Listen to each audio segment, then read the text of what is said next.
What's up, traders? Matt from the Trade Brigade here doing a technical analysis on ticker symbol TSM for Taiwan Semiconductors. On the left-hand side, we have the daily time frame, and on the right-hand side, the 30-minute intraday time frame.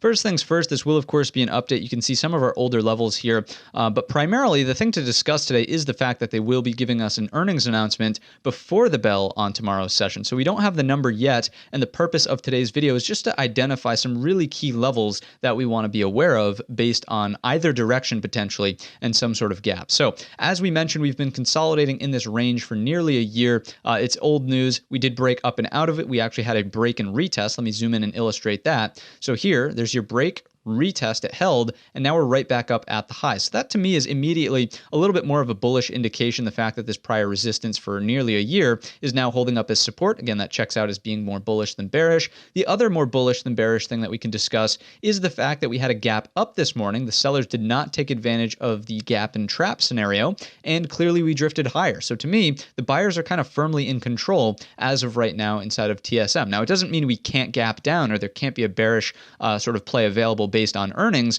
but everything that I'm seeing from the daily and 30-minute intraday as of right now would indicate that the buyers do remain in control. So if the move is going to be higher, what do we have to contend with? Mainly 136 coming from this prior wick. Also, if I were to scrunch up the chart, you can see from in the past, it's the gap close, or sorry, not the gap close. It's this area, prior high, and then pull back low, a little bit of resistance there as well. So 136, that's where that number is coming from. Then we didn't want to cherry pick the all-time high. So instead we get 1, 2, 3, 4 data points around 140 roughly. That would be your upside levels as and if there's a big gap up on tomorrow's session from the earnings announcement that just takes us higher for a move like that. Again, the chart from the daily would seem to me a little bit more bullish than bearish. That's why we talked about the bull scenario first, but don't forget that earnings is always a 50-50 coin toss. If the move is going to be lower, then it's simply all about the gap fill down underneath us, right? Oops, we want to go back to auto here.